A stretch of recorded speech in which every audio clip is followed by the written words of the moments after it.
자, 오늘 우리 힘을 통제할 수 있는 자, 이런 제목인데요. 주님이 원하시는 교회는 어떤 교회일까에 대해서 여러분, 우리 작년 가을에 또 작년 겨울에 7번에 걸쳐서 요한계시록 2장 3장을 통해서 말씀드렸죠. 자, 그것을 교회의 정체성이라고 한다면, 교회의 정체성이라고 한다면, 이제 우리가 새해 들어서는 그렇다면 주님이 원하시는 그리스도인은 어떤 생각과 어떤 태도와 어떤 가치관을 가지고 사는가, 여기에 대해서 우리가 말씀을 나누고 있는데요. 팔복이죠. 자, 이것은 그리스도인의 정체성이다, 이렇게 말할 수 있습니다. 그래서 크리스천 아이덴티티 시리즈 세 번째입니다. 힘을 통제할 수 있는 자. 자, 그리스도인은 누구인가? 힘을 통제할 수 있는 자다, 이렇게 말씀드리는 겁니다. 자, 온유한 자가 복이 있다. 온유한 자가 복이 있다. 자, 우리는 계속해서 팔복을 보면서 세상적 가치관과 대조되는 상당히 부딪히는 역설적인 패러독시컬한 말씀들을 계속 보게 됩니다. 이게 그 당시에도 역설이었고 충격이었습니다. 그 당시 유대인들에게도 사실은 굉장한 실망과 더 나아가 충격적인 말씀이었습니다. 예수님의 기적적인 사역을 봤던 청중들이거든요. 그렇기 때문에 그들은 예수님을 통해서 기대했던 것이 뭔가 하면, 이분이야말로 우리를 경제적 어려움으로부터 또 정치적 압박으로부터 구해 주실 수 있는 메시아다, 이런 생각을 잔뜩 기대하고 있었는데, 예수님은 오히려 힘 있는 자가, 파워 있는 자가 복이 있다 이러시지 않고 온유한 자가 복이 있다 이렇게 말씀하시니까 이것은 정말 충격이죠. 충격이고 아주 실망이 이만저만이 아니었을 것입니다. 자, 어떻게 온유한 자가 복이 있을 수 있을까? 그렇다면 온유하다는 것이 무슨 뜻일까부터 알아야 될 것 같습니다. 우리 한번 다음 스크린 보시면, 온유하다는 것은 어떤 의미일까? 자, 이런 제목을 가지고 먼저 한번 우리가 생각해 봐요. 오늘날 이 단어에 대한 오해가 있습니다. 오해. 오늘날 이 단어에 대한 오해가 있다면, 온유함을 유약함으로 생각하는 거 오해입니다. 자, 우리 그 영어로 워드 플레이 많이 하죠. Meekness is not weakness. 그러니까 온유함은 결코 유약한 것이 아닙니다. 자, 그리고 온유함이라는 것은 타고난 부드러운 성품을 말하는 것도 아니에요. 성품 자체가 타고나게 부드러운 사람들도 있죠. 고분고분한 성격의 소유자들이 있죠. 자, 이런 자들은 억지로 끌려다니면서 오히려 속 마음으로는 원망과 불평을 하기가 쉽습니다. 이렇게 겉으로는 웃고 있지만 속으로 내면이 썩어가는 거, 이거는 진정한 온유함이 아닙니다. 이해되셨죠? 네, 이런 오해가 있다는 거. 자, 그렇다면 온유함이란 뭘까? 성경에는 온유함이라는 단어가, 이 프라우스라는 단어가 쓰이는데 성경에 겨우 세 번밖에 나오지 않는 프라우스, 이 헬라어 단어를 우리가 알 필요가 있죠. 이게 1세기에는 어떻게 어떤 용례로 쓰였던 단어였을까? 여러 가지가 아니에요. 세 가지라고 생각하시면 돼요.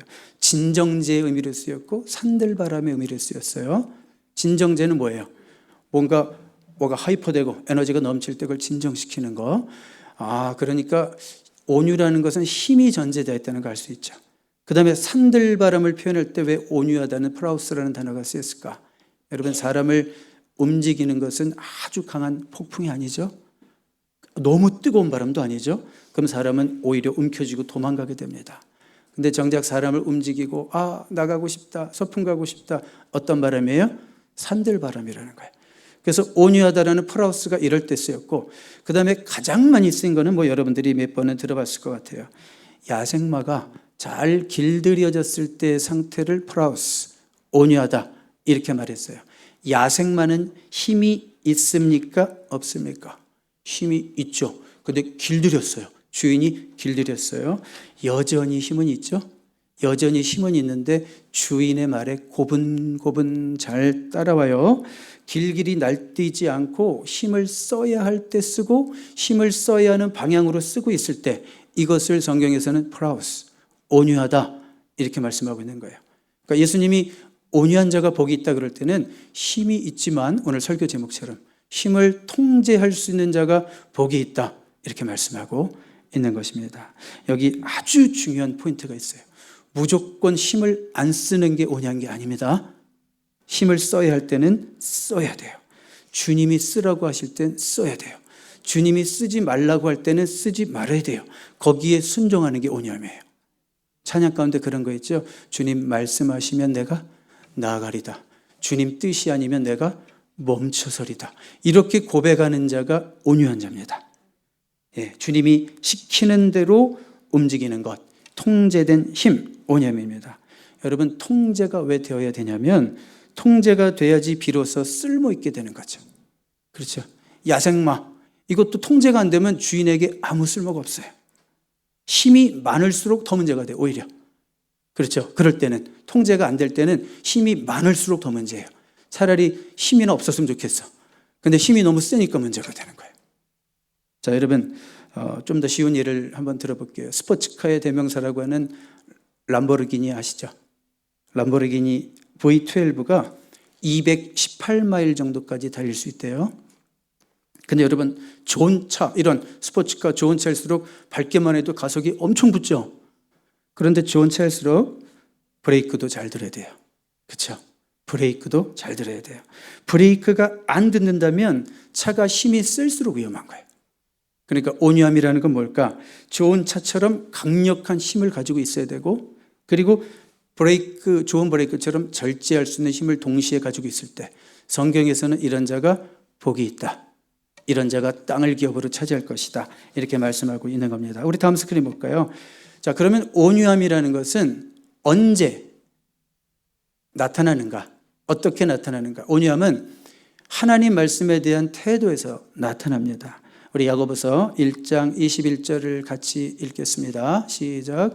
그러므로 모든 더러운 것과 넘치는 악을 내버리고 너희 영혼을 구원할 바 마음에 심겨진 말씀을 온유함으로 받으라. 종종 성경에서 온유함이 겸손과 동의어로 쓰기도 하는데, 자, 말씀을 온유함으로 받으라 이렇게 했습니다. 우리들이 말씀 앞에서 순종하는 겸허한 모습이 있다면 우리는 온유하다, 이렇게 주님께 칭찬받게 되는 것입니다. 여러분, 한번 생각해 보세요. 아까 길들여진 말이 주인의 뜻에 순종하면 프라우스, 온유하다, 이런 말을 듣는다고 그랬죠. 자, 마찬가지로 우리 인생의 주인이신 하나님 말씀 앞에 우리가 순종하면 하나님 역시 우리를 바라보시면서 프라우스, 온유하다, 이렇게 말씀하시는 거예요. 그러니까 말씀 앞에서 나를 점검해 보라는 거예요. 내가 온유한지 아닌지를 알 수 있는 방법은 말씀 앞에 서 있는 나를 한번 점검해 보시라는 거예요. 말씀을 보는데 내 잘못을 지적하는 말씀이 들려왔다. 한번 이렇게 생각해 봐요. 그랬을 때 혹시 이렇게 핑계 됩니까? 주님, 이 세상에 완전한 사람이 어디 있다고요? 그걸 지킬 수 있는 사람이 어디 있다고요? 그건 성경 말씀이죠. 이렇게 반응하고 있다면 온유한 거예요? 온유하지 않은 거예요? 온유하지 않은 거예요. 그러니까 하나님 말씀에 내가 어떻게 반응하는가에 따라서 내가 진짜 온유한 심령인지 아닌지를 하나님은 점수 매기시는 거예요. 어떨 때는 하나님이 저와 여러분을 다루시는 방법이 정말 마음에 안 들 때가 있을 거예요. 왜 하나님 나를 이렇게 다루십니까? 왜 나를 이렇게 힘들게 하십니까? 아마 제일 하나님의 방법에 대해서 힘들어했던 자가 욥일 것 같아요. 욥. 자, 욥은요, 하나님을 진짜 제대로 경외하는 자였잖아요. 그런데 욥의 삶 가운데 연속적인 재난이 끊이지 않습니다. 그러면 욥은 속으로 무슨 생각하겠어요? 이게 진짜 하나님의 뜻일까? 이게 진짜 하나님이 나를 사랑하시는 방법일까? 이런 생각 안 들겠어요? 이런 질문 안 생기겠어요? 그런데 욥은 이내 아주 놀라운 고백을 하죠. 우리 욥기 1장 21절도 한번 같이 읽어봐요. 시작. 주신 이도 여호와시요 거두신 이도 여호와시오니 여호와의 이름이 찬송을 받으실지니이다. 자, 어떤 상황 속에서도 하나님의 뜻이라면 알겠습니다. 하나님의 뜻이 있겠죠. 받아들이겠습니다. 이렇게 하는 것이 온유함이라는 거예요. 하나님께서는요, 우리의 삶 가운데 필요 없는 눈물을 절대 흘리지 않게 하실 줄로 믿습니다. 삶의 모든 상황을 내가 이해가 되든지 이해가 되지 않든지 기꺼이 받아들일 수 있는 것, 하나님의 뜻이라면 기꺼이 받아들일 수 있는 것, 순종하며 나가는 것. 이것이 정말 온유한 신자의 모습입니다. 자, 그리고 한번 다음 스크린 보세요. 이제 온유함은 또 언제 나타나냐면 다른 사람들에 대한 태도에서도 나타나요. 하나님의 말씀을 대하는 우리의 자세를 통해서 온유함이 나타나고, 당연히 결과적으로 다른 사람들에 대한 태도에서도 우리의 온유함이 나타납니다. 자, 온유한 자는요, 남의 비난이나 비판에 대해서 지나치게 예민하게 반응하지 않습니다. 굉장히 중요한 포인트를 말씀드리고 있어요. 온유한 자는 남의 비판 한마디에 잠 못 이루고 자다가 새벽에 뻘떡 일어나고 식은땀 흘리고 절대 이러지 않습니다. 왜 그럴까요? 여러분, 이 팔복에는요, 순서상의 아름다움이 있어요. 온유한 자는 갑자기 온유해진 게 아니에요. 이미 심령이 가난해졌고, 그리고 이미 자신의 부족함과 죄 때문에 애통하고, 이런 자가 비로소 온유해질 수 있다는 거예요. 그러니까 이미 마음이 충분히 가난해졌고, 이미 자신의 부족함을 알고, 그렇기 때문에 상대방의 비판도 새겨들을 수 있을 정도로 마음이 낮아진 상태에 있는 사람이 온유한 자예요. 여러분, 우리가 아주 잘 아는 링컨 대통령의 진짜 유명한 일화가 있습니다. 링컨 옆에는 그 스탠턴이라고 하는 유명한 국방장관이 있었는데요. 그가 아주 그냥 성미가 고약해가지고 대통령을 종종 곤경에 빠뜨리곤 했다고 합니다. 한 번은 러브조이라고 하는 대통령의 특사입니다. 대통령의 특사가 중요한 명령을 내렸어요. 대통령이 특사에게 명령을 내려서 이제 국방장관 스탠턴을 찾아갔습니다. 자, 찾아갔는데 이런저의 거절을 당했어요. 대통령의 말인데 이런저의 거절을 당했어요. 그러니까 러브조이가 저항을 했죠. 이보시오, 이것은 대통령의 명령입니다. 그랬을 때 스탠턴이 뭐라고 대답을 했냐면, 링컨, 그 사람 천치 바보구먼, 이렇게 오히려 막 얘기를 한 거예요. 자, 이 내용이 이제 이 대화 내용이 링컨의 귀에도 들어갔습니다. 그때 링컨이 태연하게 이렇게 얘기했다고 합니다. 스탠턴이 나를 천치 바보라고 했다면 내가 진짜 천치 바보일 수도 있어. 그 사람 말은 되게 맞아요. 그 사람은 속에 없는 얘기 안 해요. 내가 한번 직접 가서 만나 뵈야겠어. 나에게 무슨 문제가 있는지. 이렇게 대응했다고 하죠. 링컨이 죽을 때 장례식장에서 가장 슬퍼하고 가장 애도를 표했던 자가 스탠턴이라고 그러죠. 그렇지만 살아생전에는 이렇게 링컨의 온유함을 드러내는 인물로 우리 스탠턴을 우리가 보고 있습니다. 이게 온유입니다. 여러분, 링컨은 비겁한 게 아닙니다. 온유함은 비겁한 게 아닙니다. 링컨이 그 사람 대할 자신이 없어서요? 아닙니다. 온유함은 자신감의 결여가 아닙니다.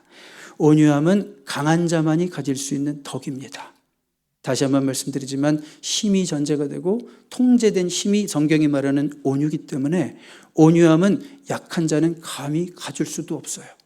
강한 자만이 가질 수 있는 덕이 온유입니다. 1세기의 이 단어는 그래서 이렇게도 쓰였어요. 오류를 범한 부하에게, 이건 성경의 용례가 아니고, 오류를 범한 부하에게 가차없이 냉정하게 대할 수 있는 게 상관인데, 그러지 않고 부드러운 동정으로 대해줄 때, 저 장군님 참 온유하다, 이런 편도 썼어요.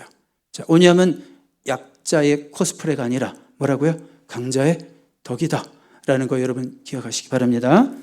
자, 그러면 온유하기 위해서는 뭐 전혀 화도 내지 말라는 말입니까? 맨날 참기만 하고 통제만 하라는 말입니까? 이건 아니죠. 기억하십시오. 힘을 써야 할 때 쓰고, 쓰지 말 때 쓰지 말아야 되고, 힘을 제대로 방향을 잡아서 쓰는 것이 온유함이라고 말씀드렸죠. 여러분, 이 세상에서 가장 온유하다고 하나님께 성경에서 칭찬받는 사람이 있어요. 누군지 아십니까? 이 사람은 그 온유함이 모든 지면에 있는 모든 사람보다 승하더라, 높더라. 모세죠. 모세가 온유하다고 그렇게 칭찬을 받았는데, 근데 한 번은 그렇게 온유하다는 말을 들은 모세가 하나님의 계명 돌판을 들고 율법을 받아가지고 산에서 내려오다가 우상 숭배하고 있는 백성을 보고 어떻게 했어요? 돌판을 혈기를 부리며 집어던졌죠. 분노했죠. 자, 그러면 이게 만약에 모세 자신을 변호하기 위해서 혈기를 부렸다면 모세도 온유하지 않은 겁니다. 제가 좋아하는 존 메가더 목사님은 이것을 어떻게 설명하시냐면, 모세가 자신을 위해서 변호했다면 모세도 온유하지 않은 거지만 모세는 자신이 아닌 지금 하나님을 변호하고 있다 이거예요. 우상 숭배하는 백성들, 그렇게 싫어하시는 하나님을 변호하고 있다 이거예요. 그래서 온유는 힘을 써야 할 땐 쓰는 거죠. 방향을 잡아서 쓰는 거죠. 그렇기 때문에 모세는 온유하다는 거예요. 여러분, 그러니까 온유함이 하나님을 위해서라면 거룩한 분노로도 나타날 수 있는 거예요. 그리고 오해하지 마세요. 나는 온유해야 되니까 또 참아야지. 참기만 하는 게 아니에요. 내가 진짜 언제 힘을 쓸 수 있을까? 내가 공동체 유익을 위해서 언제 힘을 쓸 수 있을까? 내가 하나님의 나라를 위해서 하나님이 나에게 힘을 쓰라고 주시는 타이밍이 언제인가? 이걸 볼 수 있는 영적 안목이 있어야 될 줄로 믿습니다. 자, 그러니까 거룩한 분노는 이렇게 유익한 거예요. 그런데 거룩한 분노만 있는 건 아니죠. 육신적인 분노가 있어요. 육신적인 분노는 먼저 내 몸을 상하게 합니다. 여러분, 성질내면 상한다고요, 몸이. 몸에 독소가 나온대요. 그 의학자들이 하는 표현으로 분노할 때마다. 자, 역시 잘못 표출된 분노는 그리스도의 몸도 상하게 하는 거예요. 우리가 분노하면 우리의 몸을 상하게 하듯이 우리가 통제하지 못하고 잘못 표출한 분노는 공동체가 하나 되는 것을 파괴하고 그리스도의 몸인 교회를 상하게 하는 거예요. 그렇죠? 그렇지만 누군가의 온유함은 공동체의 구성원들 사이에 다리를 놓는 거예요. 여러분, 사람과 사람 사이에 다리를 놓을 수 있는 그런 온유함이 있는 성도들 되시기를 주님의 이름으로 축원합니다. 그러면 다음 질문이 자연스럽게 이어질 것 같아요. 네 번째, 그러면 어떻게 온유한 사람이 될 수 있을까? 여러분, 우리가 살아가면서 정말 비난을 받을 때도 있고 비판을 받을 때도 있는데 그러면 일단은 뭐가 상해요? 자존심이 상해. 그렇죠? 자존심이 상한단 말이에요. 누가 뭐라고 그러면 그래서 대꾸하고 싶은 거예요. 그리고 부딪히고 싶은 거예요. 여러분, 그러면 이런 사람은 상처받은 자존심을 가지고 있는 거예요. 상처받은 자존심. 언제 터질지 모르는 화약과 같은 사람이 되는 거예요. 상처받은 자존심을 품고 사는 사람은 언제 터질지 모르는 화약고 같아요, 꼭. 그래서 이런 심령에는 온유함이 자랄 수가 없어요. 그럼 온유함은 언제 생기는가? 여러분, 진정한 온유함은 언제 생기는지 아세요? 하나님의 사랑을 진짜 깨달을 때 생겨요. 나를 향한 하나님의 조건 없는 사랑을 진짜 깨달을 때 생겨요. 그러면 우리가 사람들을 대할 때 하나님이 나를 바라보신 그 렌즈로 나도 다른 사람들을 바라보게 돼요. 그때는 정말 나도 모르는 놀라운 힘이 있어요, 내 안에. 나에게 온유함이 있구나, 이런 걸 느낄 수 있습니다, 여러분. 이건 정말 내 의지로 될 수 있는 힘이 아닙니다. 하나님이 나에게 주시는 힘입니다. 충분히 버텨낼 수 있는 힘이고 억지로 버티는 힘이 아니라 버텨지는 힘입니다. 그게 하나님이 주시는 힘이에요. 하나님의 사랑을 깨달을 때 가능한 것입니다. 그리고 또 온유함은 성경에 보면 성령의 열매라고 그랬어요. 다시 한번 말씀드릴까요? 온유함은 성령의 뭐라고요? 열매. 은사가 아니라 열매라고 그랬어요. 은사라면 하나님이 한순간에 주실 수도 있는 게 은사예요. 열매라는 건 무슨 뜻이에요? 열매는 가꾸어 간다는 뜻이에요. 가꾸어 간다는 뜻입니다. 한번 갈라디아서 5장 22절 23절도 읽어볼까요?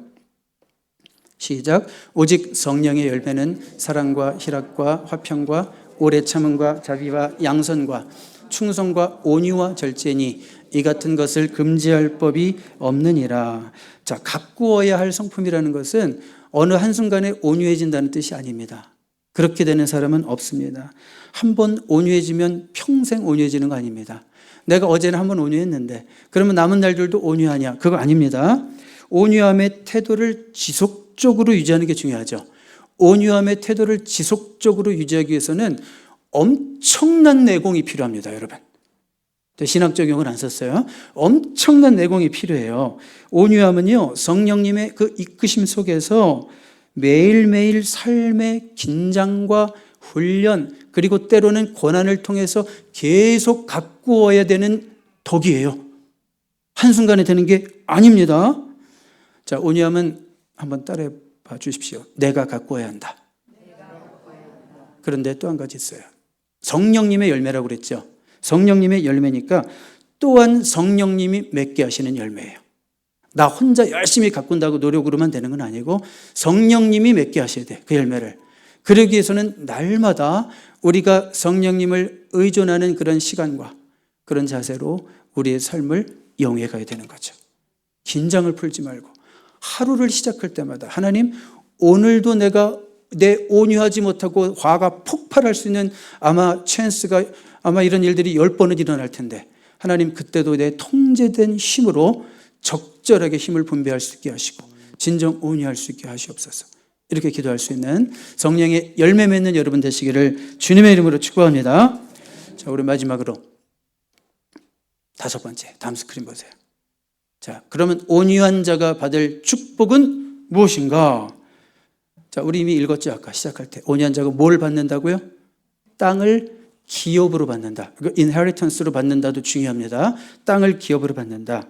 자, 땅을 기업으로 받는다 그러면 유대인들에게는 뭐가 떠오르냐면 여호수아가 떠오르는 거예요. 여호수아 시대의 땅의 정복과 분배 시대가 떠오르는 거예요. 그 전쟁에서 승리한 후에 그들이 평화를 누리며 땅을 나눴죠. 전쟁 열심히 싸워야 되는 거예요. 전쟁 승리한 후에 평화를 누리며 땅을 나누는 걸 의미했어요. 자, 그러니까 온유한 자가, 다른 사람이 아니라 온유한 자가, 강한 자가 아니라 온유한 자가 인생의 험난한 싸움에서 궁극적으로 승리자가 되어 평화를 누릴 것이다. 이런 말씀입니다. 온유한 자가 인생의 궁극적인 승리자가 되어 땅을 누리고 땅을 받고 평화를 누릴 것이다. 그런 말씀입니다. 자, 우리 시편 37편 11절 같이 읽어보겠습니다. 시작. 온유한 자는 복이 있나니 그들이 땅을 기업으로. 자, 시편 37편 11절 같이 읽어요. 시작. 오직 온유한 자는 땅을 차지하며 풍부한 화평으로 즐기리로다. 그렇죠. 땅만 차지하는 것이 아니라 뭐라고 그랬어요? 풍부한 화평으로 즐기리로다. 인생 마지막에 승리자는 강한 자가 아니라 힘 있는 자가 아니라 온유한 자다라고 말씀하고 있는 겁니다. 여러분, 땅을 얻는다라고 하는 것은 그 정복전쟁을 생각하면 돼요. 땅만 얻는 게 아니라 그 땅에 속한 누구까지 얻게 해요? 사람까지 다 얻는 겁니다. 그러니까 온유한 자가 사람을 얻습니다. 아멘입니까? 한번 생각해 보세요. 내가 어느 땅의 통치자라면 그 땅에 누구를 통치하는 거예요? 사람을 통치하는 거죠. 그렇죠? 국민 영토 주권이 다 포함된 거죠. 땅은 사람을 통치하는 거죠. 자, 그래서 우리 한번 생각해 봐요. 우리가 언제 사람을 잃었던 경험이 있으십니까? 제 젊은 날에도, 여러분 인생에도 아마 그랬을 거예요. 화를 벌컥 내고 사람을 잃어본 경험 없어요? 누군가에게 화를 벌컥 내고 거기에다가 덧붙여서 논리로 박살내버리고 그 사람, 그리고 나서 그 사람 잃었어요. 영영 그 사람은 나에게 돌아오지 않아요. 자, 그런 거죠. 온유하지 못하면 사람을 잃고 온유하면 사람을 얻습니다. 여러분, 강한 자가 온유하게 되면, 이미 능력도 있는 사람인데 강한 자가 온유하게 되면 인간관계가 유연해지는 거예요. 인간관계가 유연해지는 거예요. 하늘에서 이 땅으로 비가 떨어져요. 그 빗물이 어디로 가요? 가장 낮은 바다로 다 모이는 것처럼. 온유하다는 것은 정말 지극히 하나님 앞에서 낮아진 자세잖아요. 그러니까 온유한 자에게 사람이 다 몰려들게 돼 있어요. 여러분, 그 온유한 자가 받는 땅의 축복 누리시는 저와 여러분 될 수 있기를 주님의 이름으로 축복합니다. 궁극적으로 온유한 자가 마지막 때 땅을 얻습니다. 궁극적으로, 최종적으로. 요한계시록 21장에 보면 우리가 궁극적으로 차지할 땅이 뭘까요? 새하늘과 새 땅입니다. 새하늘과 새 땅. 우리는 영원한 천국 백성으로 사는 거죠. 그 자격도 누구에게 있다고 말씀하시는 거예요? 온유한 자에게 있다고 말씀하시는 거예요. 우리 말씀의 결론을 내리겠습니다. 우리 다음 스크린 펴주실까요? 예수님의 온유하심을 우리가 한번 생각하고 말씀의 결론을 내리기를 원합니다. 자, 예수님은 온유하심으로 십자가를 참으셨습니다. 예수님은 온유하심으로 부당한 십자가를 참으셨습니다. 우리 예수님은 십자가에 올라가 계실 때도 전능하신 분입니다. 그분에게는 전능한 힘이 있다는 얘기입니다. 예수님 십자가에 잠깐 내려오셔서 마음에 안 드는 것들을 좀 그리고 다시 올라가실 수도 있어요. 예수님의 힘이 있으셔요. 당장 천군 천사를 내가 동원할 수 있는 것도 니네는 모르냐? 이런 말씀도 하셨어요. 예수님은 얼마든지 무력으로 그들을 정복하실 수 있어요. 그렇지만 무력은 결국 또 다른 무력을 낳게 되는 거죠. 예수님은 어떻게 힘을 쓰셔야 할지를 아셨어요. 예수님은 죽어야 할 때를 아셨어요. 억지로 살겠다고 버티지 않았어요. 예수님은 죽어야 할 때를 아셨어요. 죽어야 할 때 죽으셨기 때문에 인류 역사상 가장 큰 승리를 얻으신 거예요. 예수님이 온유하심으로 십자가에 죽으셨기 때문에 오늘 저와 여러분들이 이 자리에 앉아서 하나님을 예배할 수 있는 예수 믿는 성도들이 된 줄로 믿습니다. 가장 큰 승리는, 십자가의 승리는 온유함의 승리였습니다. 주님은 우리에게 오늘 또 말씀하시는 것 같아요. 나는 마음이 온유하고 겸손하니 내게 배우라. 내게 배우라. 우리 예수님의 온유함을 배울 수 있는, 평생 배워갈 수 있는, 한순간에 되는 것이 아니기 때문에 평생 배워갈 수 있는, 그래서 정말 하나님이 주시는 모든 땅을 차지하고 인생 최후의 승리자가 될 수 있는 저와 여러분이 될 수 있기를 주님의 이름으로 축복합니다. 기도하겠습니다. 하나님 아버지, 감사합니다. 파워풀한 자가 아니라 통제된 파워를 가진 자가 온유한 땅을 기업으로 얻는다고 말씀하셨습니다. 온유한 자가 인생의 험난한 싸움에서 결국은 승자가 되어 하나님이 주시는 평화를 누리게 될 줄로 믿습니다. 힘을 써야 할 때 쓰게 하시고 힘을 쓰지 말아야 할 때 통제할 수 있는 하나님 닮은 온유한 인격으로 우리를 세워 주시옵소서. 예수님의 이름으로 감사하며 기도드립니다.